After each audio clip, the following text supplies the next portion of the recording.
여러분, 우리 옆에 있는 분들과 함께 인사했으면 좋겠습니다. 예수님 부활하셨습니다. 우리 함께 인사하겠습니다. 우리 뒤에 분들에게도 함께 인사했으면 좋겠습니다. 예수님 부활하셨습니다. 아멘. 이런 것처럼 우리의 얼굴이 좀 밝아야겠죠. 소망이 넘쳐야겠죠. 다시 한번 우리 함께 기쁜 얼굴로 다시 한번 우리 인사했으면 좋겠습니다. 예수님 부활하셨습니다. 예수님 부활하셨습니다. 아멘. 웃으시니까 좋지요. 네. 덴마크의 철학자 키에르 케고르는 그의 저서에서 절망은 죽음에 이르는 병이다라고 이야기를 합니다. 더 나아가서 그 절망의 유해, 어떤 그 나쁜 것을 그 제2편에서는 절망은 죄라고까지 이야기를 합니다. 여러분, 절망을 국어사전에서 찾아보면 무슨 뜻일까요? 말 그대로 희망이 어떻게 된 상태요? 끊어진 상태. 네, 희망이 끊어져 체념하고 포기함, 또는 인간이 극한 상황을 만나 자기의 한계와 허무함을 자각할 때의 정신 상태, 이것이 바로 절망입니다. 여러분, 절망한 사람들은 저마다 이유가 있지요. 여러분, 아프고 싶어서 아픈 사람이 없듯이 절망하고 싶어서 절망하는 사람은 아마도 없을 것입니다. 절망스러운 상황을 접하게 되다 보니까 어쩔 수 없이 절망하게 되는 것이죠. 어찌 보면 이러한 이야기는 일리가 있어 보입니다. 왜냐하면 사람은 지금 당장 내 삶에서 벌어지는 어떤 현상과 본능에 충실하기 때문이죠. 그래서 당장 내가 겪는 절박한 상황, 또 우리가 지금 겪고 있는 코로나19라는 어떤 팬데믹 현상, 그리고 누구에게도 말할 수 없는 그런 아픔의 상황에서 우리는 그 현상과 본능에 충실하게 되어 결국 절망의 늪으로 우리는 빠져 들어가게 됩니다. 그러나 여러분, 우리가 이러한 절망적인 상황, 객관적으로 누구나 보아서도 충분히 절망할 수밖에 없는 그러한 상황에서 우리가 세상 사람들과 똑같이 절망하고 한숨만 푹푹 쉬고 이러고 살아간다면 아마 우리는 철부지 어린아이와 같은 신앙인의 모습이 되고 말 것입니다. 여러분, 믿음의 사람은 그렇다면 어떤 사람일까요? 믿음의 사람은 지금 현재 나에게 일어나고 있는 이런 절망적인 상황으로 인해서 환경이 바뀌지 않더라도 감사할 수 있는 사람입니다. 그리고 그리스도인이란 바로 그러한 절망적인 상황 가운데서 희망을 볼 수 있는 사람, 희망의 안목을 갖고 세상을 바라볼 수 있는 사람, 그리고 우리를 소망의 항구로 이끌어 가시는 우리 하나님을 전적으로 신뢰하는 사람, 그 사람이 바로 그리스도인이라고 말할 수 있습니다. 여러분, 오늘 본문을 보면 그 대표적인 사람이 등장합니다. 그가 바로 바울과 실라입니다. 여러분, 바울과 실라는 처음 계획으로는 아시아로 가서 선교를 하려고 했습니다. 그러나 와서 우리를 도우라라는 환상을 통해서 바로 유럽 지역, 바로 첫 지역인 빌립보 성에 와서 복음을 전하게 됩니다. 여러분, 자신들의 잘못이 아닌 복음을 전한다는 이유로 감옥에 갇히고 수많은 매질과 얻어터짐을 통해서 그는 피투성이가 된 바울과 실라. 여러분, 이런 상황이라면 원망하고 불평하고 한숨만 쉬고 절망 속에 빠져 있어야 하는 것이 정상 아니겠습니까? 그리고 이렇게 절망하고 원망하는 바울과 실라를 향해서 그 누가 그거 잘못된 거야 라고 이렇게 이야기할 수 있겠습니까? 그런데 오늘 바울과 실라는 이런 절망적인 그 상황 가운데서 오늘 어떻게 합니까? 오늘 본문을 읽은 우리 본문의 말씀을 보면 이렇게 이야기하죠. 한밤중에 바울과 실라가 기도하고 하나님을 찬송하며 죄수들이 듣더라. 아멘. 여러분, 오늘 사도 바울이 이러한 절망적인 상황 가운데서도 하나님께 기도하고 찬송할 수 있었던 이유가 무엇일까요? 물론 여러 가지 이유가 있을 수 있겠지만 아마 그들에게는 빼앗을 수 없는 부활의 산 소망을 가지고 있었기 때문입니다. 그래서 사도 바울은 고린도전서 15장에서 이렇게 고백을 하지요. 보라, 내가 너에게 비밀을 말하노니 우리가 다 잠잘 것이 아니요 마지막 나팔의 순식간에 호련히 다 변화되리니 나팔 소리가 나매 죽은 자들이 썩지 아니할 것으로 다시 살아나고 우리도 변화되리라. 아멘. 여러분, 수많은 선교사들이 이름도 알 수 없고 나라도 알지 못하는 그 머나먼 곳에 가서 그들이 순교를 하면서까지도 복음을 전할 수 있었던 이유가 무엇입니까? 분명히 가면 내가 죽을 수도 있다는 것을 알고도 그 20대의 젊은 나이에 조선 땅에 와서 복음을 전할 수 있었던 이유가 무엇일까요? 미전도 종족으로 선교하러 갔다가 순교를 당한 남편, 그의 죽음 이후에 그 아내가 동일한 그곳에 가서 복음을 전하며 자신의 남편을 창으로 찔러 죽인 그 사람을 용서하고 그들을 사랑하고 복음을 전할 수 있었던 이유가 무엇일까요? 그렇습니다. 그것은 바로 그가 죽은 후 비석에 적혀있던 성경 구절이 그것을 말해줍니다. 고린도전서 15장 19절에는 이렇게 고백하지요. 만일 그리스도 안에서 우리가 바라는 것이 다만 이 세상의 삶뿐이면 모든 사람 가운데 우리는 더욱 불쌍한 자이니라. 여러분, 그렇습니다. 우리는 저와 여러분이 바라는 것이 만약 이 세상의 삶뿐이라면 저와 여러분은 아마도 세상에서 가장 불쌍한 사람이 되고 말 것입니다. 그러나 저와 여러분은 예수 그리스도를 믿고 그의 죽으심과 부활에 참여한 자가 되었습니다. 여러분은 예수님 다시 오시는 그날에 우리도 부활할 것입니다. 여러분, 그것이 바로 예수 그리스도를 믿는 저와 여러분에게 주신 하나님의 은혜이고 비밀이라는 것입니다.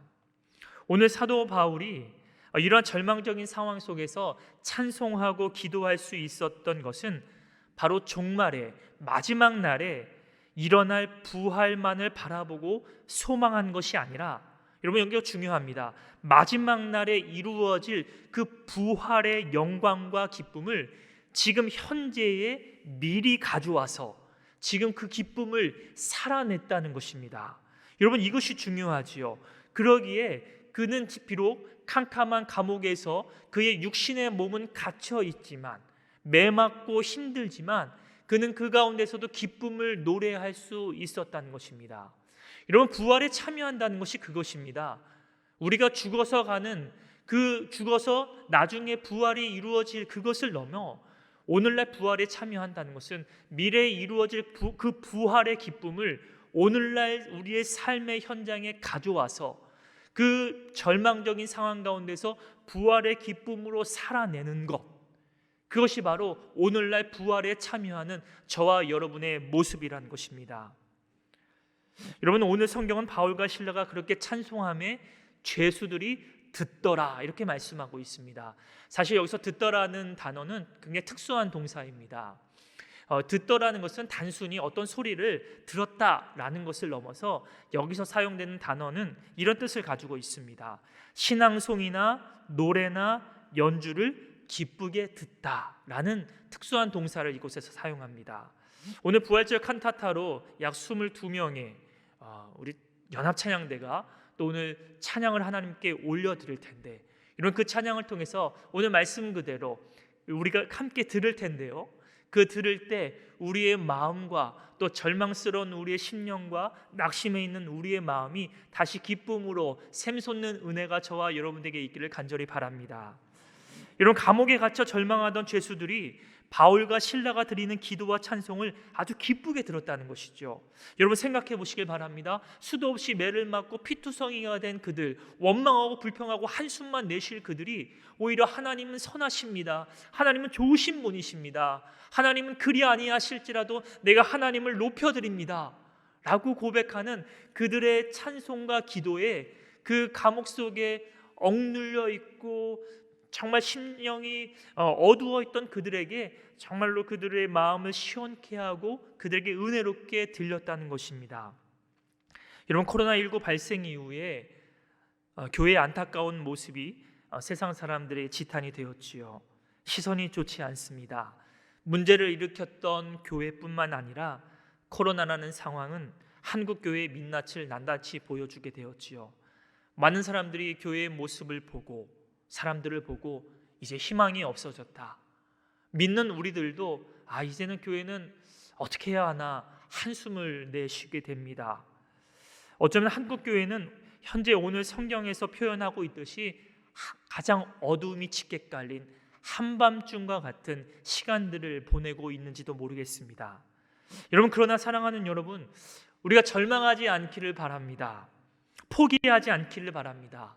오히려 이 코로나라는 이 상황은 한국 교회를 다시금 각성시키고 교회를 정결케 하고 다시금 세상 사람들에게 희망을 노래하는 더 좋은 기회로 작용하게 될 것이기 때문입니다. 여러분, 어떻게 해요? 그것은 바로 저와 여러분, 우리 모든 그리스도인들이, 또 교회가 다시 한번 하나님 앞에 철저히 회개하고 또 회복되어 절망이 아닌 희망을 우리 삶에서 살아가면 되는 것입니다. 한숨만 푹푹 쉬고 과거의 아픔과 상처에만 매여서 살아가는 사람이 아니라 오히려 이런 위기와 이런 어려운 절망 상황 속에서 희망을 노래하는 사람이 저와 여러분이 되어야 한다는 것입니다.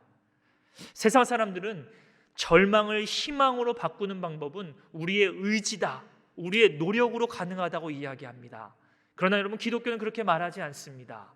기독교는 절망을 희망으로 바꾸는 유일한 길이 있는데, 그것은 바로 사망 권세 이기시고 부활하신 우리 주 예수 그리스도께 있다고 말씀하고 있습니다. 여러분, 부활하신 우리 주님으로 인해 우리는 절망의 현장 가운데서 희망을 바라볼 수 있고 또 그 희망의 눈으로 세상을 대할 수 있는 것입니다. 왜 그렇습니까? 저와 여러분은 이미 부활에 참여한 자가 되었기 때문입니다. 여러분, 저와 여러분은 마지막 날에 일어날 그 부활, 하나님의 통치하심과 하나님의 다스리심과 하나님의 그 샬롬을 오늘이라는 현재 속에 가지고 와서 살아가는 사람들이 바로 저와 여러분입니다. 그러기에 우리는 절망 가운데 빠지지 않습니다. 절망 가운데 낙심하지 않습니다. 절망 가운데 우리는 희망을 노래할 수 있습니다. 왜요? 우리는 그 바로 부활에 참여한 자가 되었기 때문입니다. 우리를 가장 좋은 길로 인도하시고 저와 여러분의 삶을 책임지시고 우리를 인도하시는 그 아빠, 아버지 되시는 그 하나님이 우리의 아버지가 되시기 때문입니다. 여러분, 찬양은 목소리와 입술을 통해 소리내는 것만이 아닌 그것을 넘어 우리 삶의 현장에서 하나님의 말씀을 아멘으로 순종하며 감사와 기쁨으로 살아내는 그것이 바로 진정한 찬양이라고 말할 수 있는 것입니다. 그럴 때 우리의 찬양은 세상 사람들에게 희망의 노래로 다가갈 것입니다. 사랑하는 여러분, 절망 가운데 있으십니까? 그 누구에게도 말할 수 없는 아픔과 슬픔 가운데 절망의 늪으로 점점 빠져 들어가고 있지는 않습니까? 충분한 이유를 들어서 절망에 빠져가는 나 자신을 여러분 합리화하고 있지는 않으십니까?